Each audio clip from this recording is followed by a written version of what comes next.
E o primeiro assunto, como não podia deixar de ser, são as voltas que o mundo dá em relação à reforma tributária, porque ontem vocês lembram que o Tarcísio de Freitas, ele estava sendo quase que um herói destemido com relação ao tal do Conselho Federal. Para quem não lembra, essa reforma tributária, eu falo que é a reforma que trouxeram o Sérgio Naia para reformar. Quem não sabe quem foi o Sérgio Naia, ele construiu os edifícios Palace 1 e Palace 2 do Rio de Janeiro com areia da praia.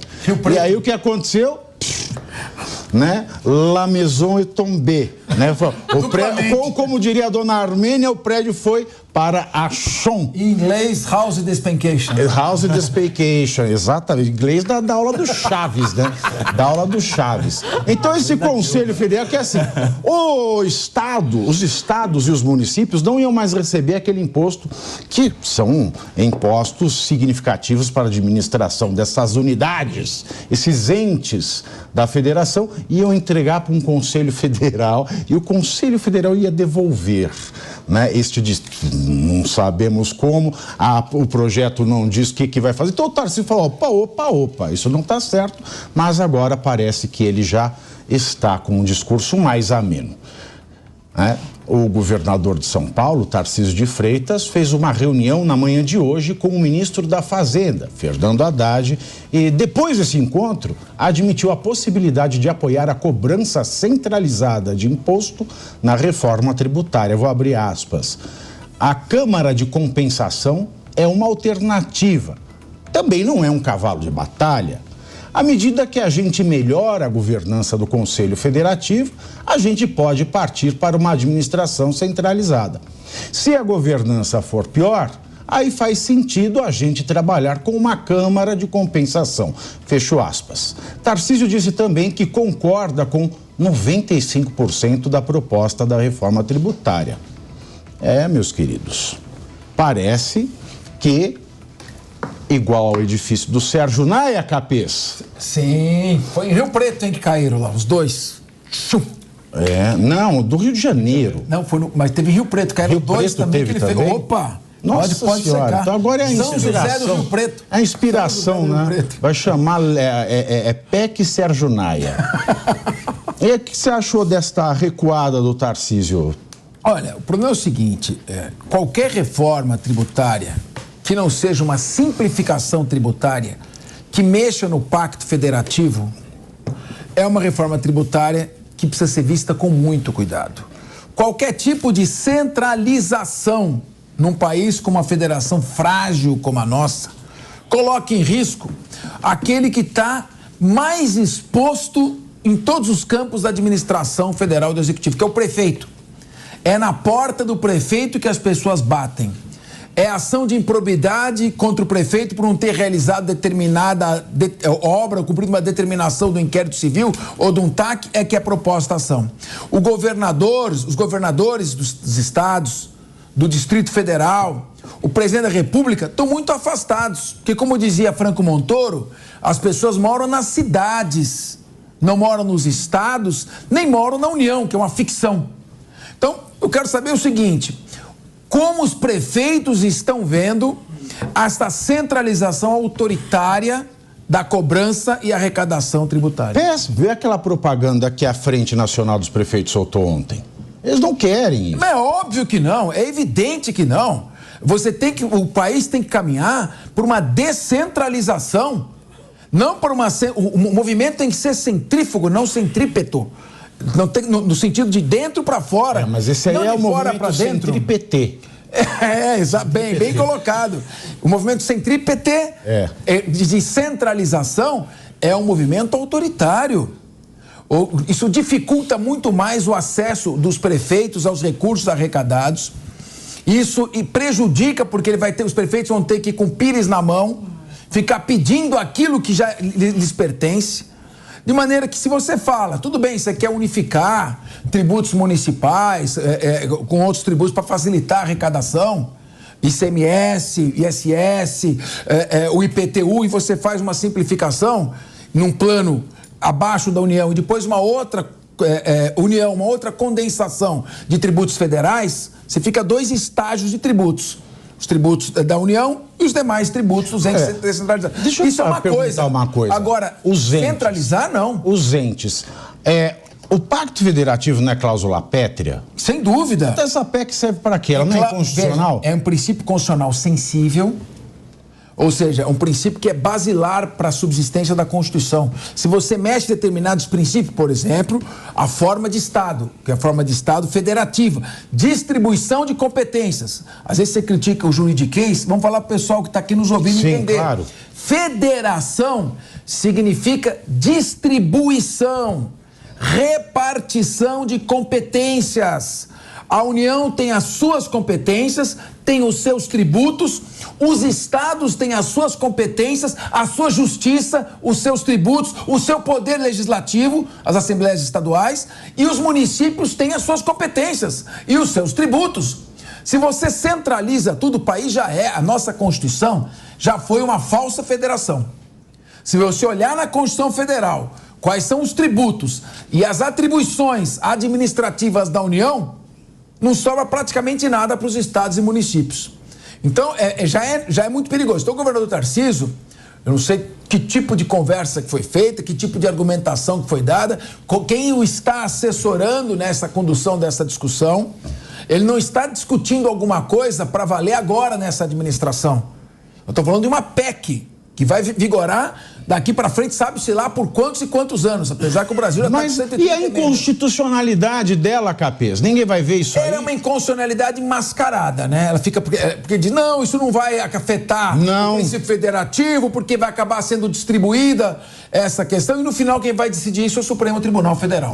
Então a gente precisa ver também em que bases que vão ser colocadas. Agora, governador Tarcísio de Freitas, tome cuidado. Faça uma reunião com o seu secretário da Fazenda, com a sua Procuradoria-Geral do Estado, colha opiniões de especialistas, de tributaristas, ouça os municípios, os 645 municípios do seu estado, antes de dar esse aval a essa proposta, que é uma proposta que precisa ser discutida com mais calma. Porque o espírito dela, o espírito geral dessa proposta é um espírito autoritário. Todo espírito centralizador, ele é autoritário e vai contra as mais técnicas, as técnicas mais modernas de administração, de gestão e de distribuição de recursos, que é a descentralização. Então, resta a nós definir federação como algo que não cheira bem. Né? Vou ficar dizendo, o que é federação? Algo não cheira bem. Porque essa forma ela é muito cruel. Agora, doutor Emerson, o Supremo, né? Se isso é uma questão que vai parar no Supremo, você não acha que o Supremo já devia se manifestar? Aliás, ele já tem se manifestado em tanta coisa, no PL da censura ou da fake news, tudo que vai ser votado, o Supremo, por que ele não se manifesta desde já sobre a constitucionalidade ou não dessa reforma? Fato atípico. A PEC Sérgio Naia. Sem dúvida. E é fato atípico do STF fazer a intromissão antes de ser provocado. E aí a gente tem visto esse ativismo exacerbado por conta da Suprema Corte em diversos casos, dentre eles que você acabou citando. E isso, sem dúvida alguma, muito provavelmente a gente já saiba qual será o resultado, né, dessa nova façanha. Sem dúvida, é muito delicado. É muito preocupante, como disse o Capês, o governador Tarcísio de Freitas precisa abrir uma discussão para que isso não seja aprovado a toca de caixa e tenha o aceite de uma forma centralizada, como ele afirma no próprio discurso dele, e isso, sem dúvida, abala a parte democrática do Estado de São Paulo, sem dúvida, né, e quiçá da nação. E isso deve ser alinhado com os seus prefeitos de um modo muito especial, porque é quem mais vai sentir os reflexos, que irão sentir os reflexos dessa alteração tributária. Como eu disse, por exemplo, estou na Baixada Santista e o ISS deve passar de um patamar de 4% para 25% e onde será atribuída a arrecadação? Na fonte. Então, muito provavelmente, a cidade de Santos ficará ali sem aquela captação do recurso tributário, e isso será levado adiante, um prejuízo exacerbado, indiscriminável e com a evasão, sem dúvida alguma, da mão de obra que já está em defasagem na Baixada Santista. Agora, Deise, como é que a gente... Porque a impressão que dá é que no Brasil a gente pode cometer golpes, que isso é um golpe contra a Constituição. Para mim é claro que é um golpe contra a Constituição. E uma tentativa centralizadora, ou seja, a democracia é Kratos poder, demo povo. Cada vez mais o povo está sendo tratorado.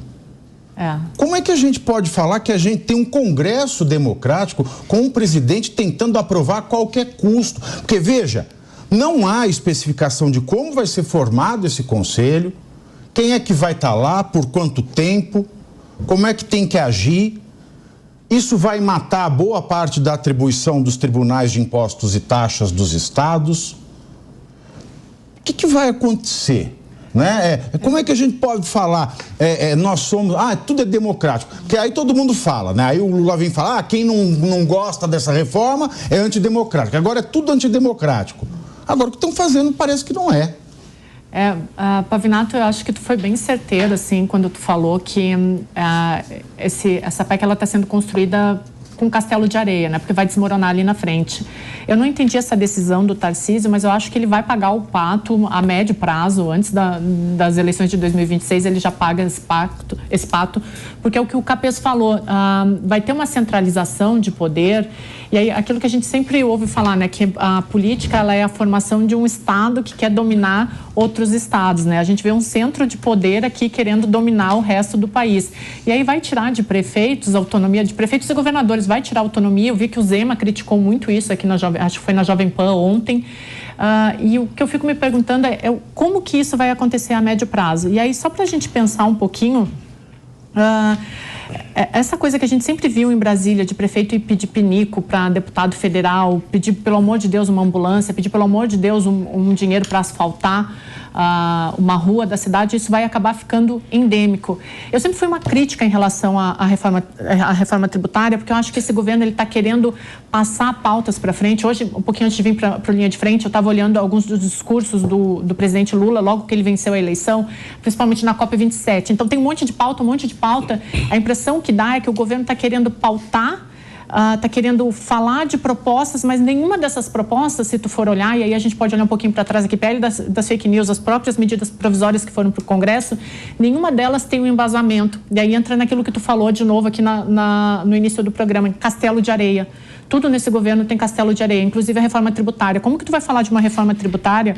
Isso a gente vem falando desde o início do ano, que ela ia ser aprovada lá no Rio Grande do Sul. A gente tem uma expressão falando a moda Miguelão. Acho que eu não sei como que se fala isso aqui em São Paulo, mas ela vai ser completamente tratorada e tu não discute o básico dela. E como Eurico Miranda, no tapetão. No tapetão, exatamente. É a moda do Eurico Miranda. E é exatamente isso. E uma das minhas maiores críticas em relação a essa reforma tributária é que como que tu vai fazer uma reforma tributária quando tu discute a toque de caixa e sem sequer pensar numa reforma administrativa, né? Ou falar do peso do Estado no meio disso tudo. Então, o fato é que prefeitos e governadores vão virar interventores federais. Nada mais do que isso. E como ela disse, antes de se pensar numa reforma administrativa. Aí já é demais. Então, quer dizer, não vai ter reforma administrativa, é um Estado gastão e centralizador. Você acha? Eu não acho. Eu acho que ele é tão econômico. Só no coitado do prefeito que vai lá de pires na mão.